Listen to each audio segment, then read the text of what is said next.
How happy are you with the current state of your life? Well, according to a Gallup international poll and survey conducted in December of 2021, it found that 56% of the world's population is either happy or extremely happy with the state of their lives, while more than a tenth of people say that they are more or less unhappy with the state of their current lives, and over a third were non-committal, saying that they were neither happy or unhappy with the current state of affairs happening around them. Scott White is the chairman of the board and the CEO of InvestCute and the author of My Life is Too Short Guide, Making Every Day the Best Day Ever. White has a philosophy on life that he's attempting to share with the masses, and it's all centered around the buzzword purpose. What's your purpose in life, both professionally and personally, for your company and your role in society?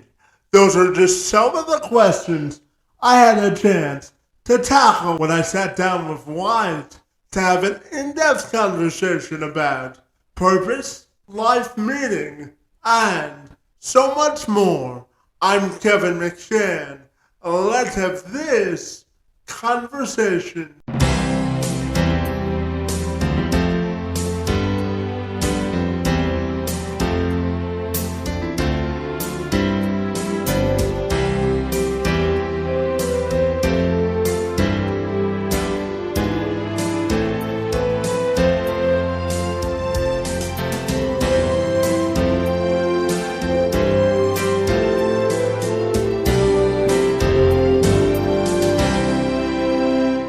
So Scott, if you're ready, I'll take a moment to welcome you to the program, and I'm super excited to talk to you about your life and business journey this morning. Great to be with you, and thanks so much for being here.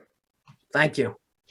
Now, Scott, I wanted to start our conversation by asking you your definition of the word purpose, because I know that that's the fundamental reason why you wrote the book, and you have a unique perspective on the word. So I'll start you off by asking you that very intriguing question. For me, purpose is motivation. It's a driver. It's what you wake up in the morning and want to accomplish. It's an evolving concept. I think that as our life evolves and we live in various phases of our life, our purpose changes. I am not convinced, as some people are, that we have one sole purpose in life and that we're born with that purpose and our life is or our goal in life is to figure out what that purpose is. I think purpose evolves. I think purpose is based in part on the facts and circumstances of where you are and the phase of your life and what you want to accomplish. And for me right now, and that's part of the reason that I'm writing this book right now, it's my purpose is to spread greater happiness. I sort of summarize it in making the world happier, one smile at a time. That's my purpose right now. Yeah, absolutely. And you tell me that you think we all have to live deliberate and practical lives in order to be productive. So I'm wondering if you can tell me all about it. Yeah, so I don't know if I'd say you have to live a deliberate life to be productive. I'm not focused on productivity. I'm focused on happiness and making the most of life. Some people, and maybe you, Kevin, believe making the most of life means being productive. And that's fine, but I think that's an individual choice on what brings you happiness and what you want to accomplish in your life. For me, the deliberate nature is being very proactive, specific, and deliberate about making the most of every minute. What do you do when you wake up in the morning? What was your first thought this morning, Kevin? Hey. Yeah, my first thought this morning, I start every morning by telling myself, let's maximize the day to its greatest potential, Scott. So that's how I start every morning, buddy. That's perfect. That's ideal, but I'm not sure everyone does. And I think, Kevin, those of your listeners listening to this should think about that first thought of the morning, whether it's being productive, whether it's being happy, it's focusing on something positive in your life. It is my belief that too many people wake up and their first thought is, oh, I don't want to get out of bed. Oh, I don't want to go to work. Oh, I don't want to meet this person. Oh, I can't believe that it's Tuesday, it's Wednesday, whatever the case may be. I have so much to do. It's the wrong perspective. Here's what being proactive means. It means that first opening your eyes, waking up and thinking like you did, I want to make today productive. For me, my first thought was, wow, I have an opportunity to meet Kevin McShann this morning and have an opportunity to speak on his podcast. That's exciting for me. I have an opportunity tonight to go to dinner with a couple that I haven't gone to dinner with before, and it's a new opportunity to develop a relationship. I have an opportunity, as you said at the beginning of the call, it's Friday, it's the weekend, so many fun things. I have an opportunity to spend time with my family. Those all flow through my head within the first 30 seconds of being awake. That's what I mean about being proactive. That's what I mean about you control the opportunity to be happy. You have to embrace it. And there are other things. And Scott, I want to share something about myself. I was born with what's called spastic quadriplegia cerebral palsy, and I work in addition to hosting this podcast to help individuals with disabilities find and maintain employment, because I truly believe that inclusion is the gateway to independence. So my question to you this morning has to do with how do you think we create a society where all people are valued and opinions are respected? I'm curious. It starts with yourself, Kevin. It starts with your own belief in yourself. It gets back to your last question about what does it mean to be proactive? What does it mean to be deliberate? Do you believe you add value to society? Do you believe you live a happy life? Do you believe you contribute to making someone else's day better? The answer should be yes to every one of those. It doesn't matter what's going on in the world around you. It doesn't matter what others believe. It starts right here. It starts with your belief that I can, I will, I'm going to do. Here's what I want to accomplish today. Let's go back to what you just said, Kevin, that your first thought is I want to make it a productive day. I'm less worried about what other people are thinking about me, about what other people are saying I'm doing, about what other people are what other people have. I worry about myself. I worry about my ability to say I can do this. So now specifically, what does that mean as it relates to inclusion? What does that mean to having a sense of belonging? You got to be proactive. You got to get out there. You got to look for opportunities to contribute. Maybe it's peer groups. Maybe it's social groups. Don't be afraid. Get out and do something today. And I mean literally today. When you hang up or for your listeners listening to this, you finish the call and you're like, what can I do today? It's Friday, it's Saturday, whatever day you're listening to this. What could I do today, tonight, this weekend to meet people, to be included, to get involved, believe, don't have fear. Yeah, and to that point, Scott, I'm also wondering your opinion on what it is to put life in a proper perspective. So I think that's a wonderful question, Kevin, and it gets down to, I think, the crux of what I'm trying to accomplish with Mr. Life is Too Short Guy. So the name of the book is which is coming out early in 2023, so I'm still working on it. Mr. Life is Too Short Guy is in part about prioritizing and putting things in perspective and thinking about not sweating the small stuff. I had the opportunity as I'm researching for this book to speak to a lovely woman yesterday who is the survivor of breast cancer.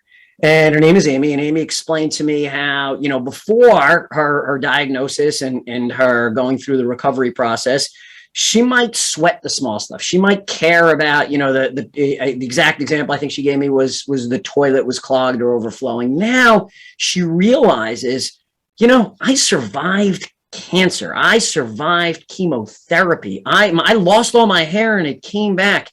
The toilet overflowing is so unimportant. It's fixable. This same woman, Amy, told me a wonderful story about how today she is a death vigil. I'd never heard of this. What does that mean? She sits by the bedside of people in hospice that don't have someone to sit with them as they're dying. And when you think about putting things in perspective, and she talked about how leaving there and maybe hearing from a relative about having a tough day at work, she explains, you know what? I just watched someone die.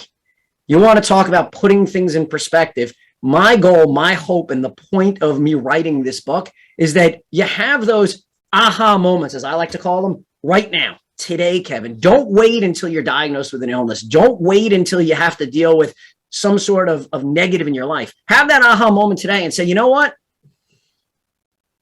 It just doesn't matter. So that's broken. So that's not working. So he's mad at me. So they don't like me. Who cares? Life's too short. Indeed. And Scott, researching for this podcast, I was also fascinated to ask you about how mindset and putting your thoughts in a positive mind frame are interconnected, because I thought you would have some interesting insights in that perspective. So mindset is the key to this. When you think about one of your earlier questions in terms about being deliberate means you have the ability to choose the lens through which you view the world. Every set of facts can be viewed through multiple lenses, and the ability to view that set of facts in a way that is positive, in a way that makes you happy, no matter what it is. And look, I unfortunately had the I don't know if I should say opportunity, but my father passed away 15 years ago, fairly young. And you want to talk about a bad day in someone's life? How about the day that you speak and you deliver a eulogy at your father's funeral? And I started by saying how grateful I was that everyone was there. I started by thanking everyone for taking time out of their day to be here to support me. I went on to talk about how grateful I was that my dad survived as long as he did. He was sick, 20 some odd years before he died. And I was blessed to have that incremental time with him. I could have focused on why me? Why is this happening? I'm losing control. I can't believe he's gone. Yes, those thoughts went through my head, but I proactively and deliberately found a way to say, you know what? It could be worse. I'm grateful. I'm thankful. I'm happy. Too much time we focus as a society on all the negatives. And that's part of what motivated me to write this book, is when you think about what has transpired as it relates to the pandemic, you think about what has transpired as it relates to the war that's going on right now in Europe, you look at the statistics and you realize that in the United States, suicide is among the top 10 causes of death, that depression has skyrocketed in the last couple of years. It gives me pause to say, why? And my answer is that we're not being proactive enough in taking control of our own lives and having a positive perspective and a happiness lens. Yeah, and Scott, to that point, I'm also curious to ask you about how did your positive outlook and attitude affect the way that you conduct business? Because I know you're the chairman of the board and the CEO body. So how does it affect the way you do business? It is core to who I am. My philosophy as life is too short guy, or I like to abbreviate it as Litzig, it permeates everything. It permeates my family relationships. It permeates my friendships. And specific to what you're asking, it permeates how I conduct business. I'm very proud of the fact that we focus a great deal of time, energy, and resources on building a culture that's really important to us. As you mentioned, I'm chairman of the board and CEO of a public company called Invesque. Invesque has now been acknowledged and awarded as one of the best places to work in the state of Indiana, where the company is based, for 3 years in a row. And that award is primarily predicated on surveys of employees. So all of my employees took surveys, and they believe this is one of the best places to work in Indiana. So what does that mean? That means that we're treating them well. That means we're respecting each other. That means people are happy to come to work. That means people have greater flexibility. That means people are grateful. These are all the core tenets of Litzig. And if you looked at sort of what we focus on in terms of, every company has their, what's your mission? What's your purpose? What are your core attributes? For us, our core attributes defining our culture are family, positive energy, excellence, teamwork, and fun. I dare you, Kevin, to go find many companies that list fun as one of the key attributes of success and the key attributes of their culture. That's how important it is to us that we say, if there's 5 words or 5 concepts that we want you to associate with our culture at Invesque, One of them is fun. By the way, another one of them is positive energy. So you take two of the five core attributes, fun and positive energy. That's clearly the Litzig philosophy. That's clearly, you know what, life is too short. We're going to enjoy working together. Yeah, and just a quick follow-up to that, what does it mean to you, Scott, to maximize positivity and production? So I'm not sure that I would tie the two together, because for some people, productivity is positivity. For others, it's not. And I don't want to make a judgment on how much have you accomplished today. For me, it's really important to get a lot of things done. And I do focus on, I'm doing this, I'm doing this. I set goals. I believe a big part of finding happiness and success is to have very clear goals. I have daily goals, I have monthly goals, I have annual goals, I have long-term goals. I like to write out those goals. I like to cross out those goals. There's a psychological effect to happiness associated with accomplishments, but I do like to separate the two in terms of productivity and happiness. For me, being happy is being fulfilled. It's enjoying the people I'm with. It's enjoying what I'm doing. And I think what's most important is we only have so many minutes on this earth. I think we take for granted how long life lasts. If you sort of think of the average person, just rounding here, the average person lives to about 80 years old. It's probably 81 or 82, but you could round. So over the course of about 81, 82 years, there's 42 million minutes in your life. And that's like, whoa, 42 million minutes. I could do an awful lot in 42 million minutes. When you back out sleeping, you back out sort of a very young childhood, you back out times in your life where you're just going to have illness and things you can't deal with. There's only so many minutes left for you to maximize happiness. What I want people to take away from this book, and what I want people to do today, right now, as they're listening to this, is think about, what am I doing with my minutes today? How many minutes do I have today? And how am I using those minutes, whether it's productivity, happiness? By the way, the two are often tied, but I was quick to say, I don't want your listeners to feel like, oh, in order to be happy, I need to accomplish 36 things today. That may not be the case. You may choose, you know what? For me to be happy, I have one thing I need to do today, and that's spend time with my children. I have one thing I need to do today, and that's spend time with my family. I have whatever that one thing is, do it. For others, it may be 15 things. For me personally, it's 15 things. Like, I get energy and I get happiness out of maximizing and doing as many things as possible in a day. By the way, some of those things include spending time with my family, spending time with my friends, doing things that others might not say is, oh, well, was that productive? Was watching a TV show with your wife productive? It doesn't matter. It's not about the productivity. It's about making sure I was thoughtful, I was deliberate, and I was like, you know what? An hour of watching a show with my wife brings me great happiness, brings her great happiness, and that's what I want your listeners to take away.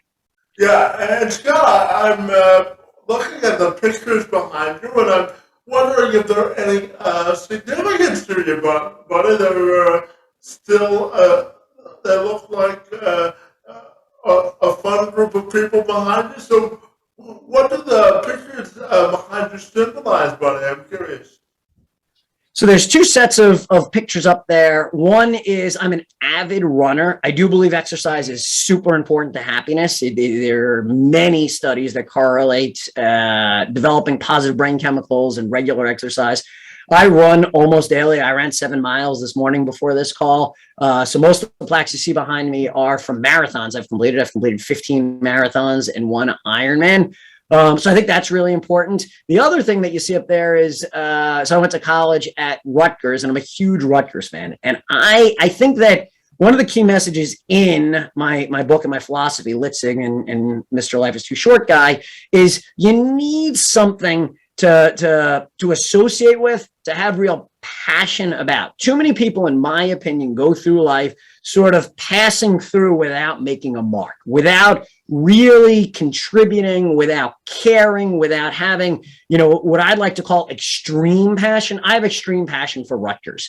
That's me. So what do? I go to sporting events. I donate my time. I donate my money. I follow them in the news. I care a lot about my college. That's me. But that's not everyone else. For other people, maybe their passion is their community. Maybe their passion is their religious affiliation. Maybe their passion is some sort of volunteer organization or giving back to the community. It doesn't matter what the passion is. It is really important to living a happy life, to living this Litzig philosophy, to have a passion. You have to find that passion and commit to it, not just pass through. To me, getting involved in an organization and showing up to a monthly meeting and sort of sitting there listening and leaving and going back next month, that's not passion. That's not involvement. That's not commitment. It's showing up. It's making sure the world knows you were there, you made a mark, you had an impact. So for me, it's Rutgers. Oh, well, go Scarlet Knights, right? There you go, Kevin. I love it. And tell me, Scott, I'm also wondering your perspective on the importance of sort of recentering yourself and also taking time for reflection on the decisions you've made and the direction of your life. So how important do you think reflection is in life? So I think it's a double-edged sword because I do think you need to pause, hop off the daily sort of grind and treadmill, right? The hedonic treadmill. We're constantly chasing for more and more and more, and think about where we are and where we're going. But, and I want to be careful here, I don't spend a lot of time dwelling on the past. The past isn't the past. I appreciate the past. I'm grateful for the past. I love the past. I've had a wonderful past, but I'm worried about today and I'm thinking about tomorrow. Actually, worry is a bad choice. Let me take that word back. I'm embracing today and I'm thinking about where I'm going tomorrow. And what's happened in the past to me is a little bit of a sunk cost. I don't dwell on, well, I made this decision in the past and today I regret it and I wish I'd done X or Y. Rather, by the way, I hate the word regret. I think we all have regrets. It is, in my opinion, ridiculous to say I have no regrets. However, I don't like using the word. I like thinking about I have opportunities from my past to learn from and to change, to alter the course, to make a decision today. You know, in the past, I wish I had, I don't know, I'm trying to think of something, you know, maybe spent more time with my kids when they were younger. I spent an awful lot of time with my kids, but you never have enough time with your kids. So what do you do today? As I have older teenage kids, I proactively make sure I spend time with them. By the way, having teenage kids, they don't want to spend time with you, but regardless, it's important to me. So I don't frame the dialogue as I regret this, I'm going to do that today. I rather frame it as I had an opportunity in the past. I didn't take advantage of that opportunity. Now I'm going to proactively take advantage of that opportunity, which brings me happiness. And to that point, Scott, what is your definition of celebrating life? My definition of celebrating life is to celebrate everything. I go out of my way to make a big deal about the smallest of things. I'm not waiting for some massive award, recognition, acknowledgement, man of the year. That's unimportant. I celebrate the smallest of things. So let me give you a real example of something that I do in my family that's part of my Litzig philosophy.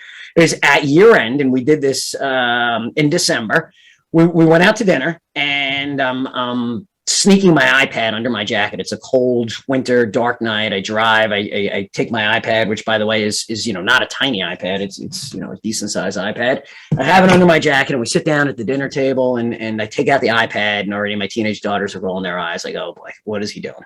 So what am I doing? I open up a presentation that I actually made over the day or two prior to that, where on each page is one of my family members. It's myself, it's my wife, it's my daughter Amanda, my daughter Jessica, and I highlight a long list of bullet points of what they accomplished that year.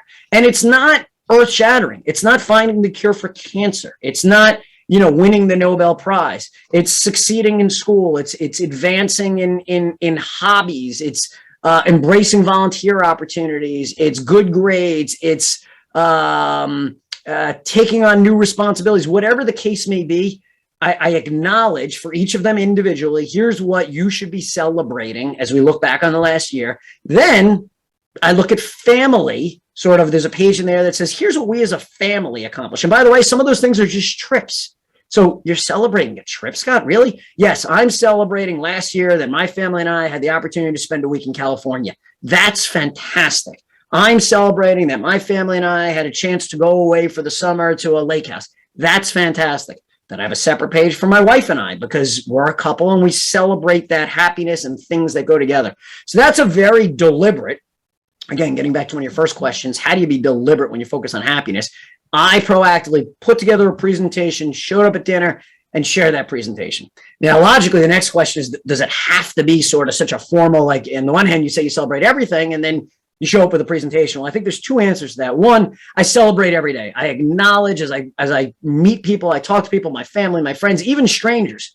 Hey, smile, that's really great. Congratulations. That's awesome. That's wonderful. I proactively go out of my way to email, text, call friends that I see on social media or whatever. If they're proud of something, even if I don't consider it a worldly accomplishment, it's important to them.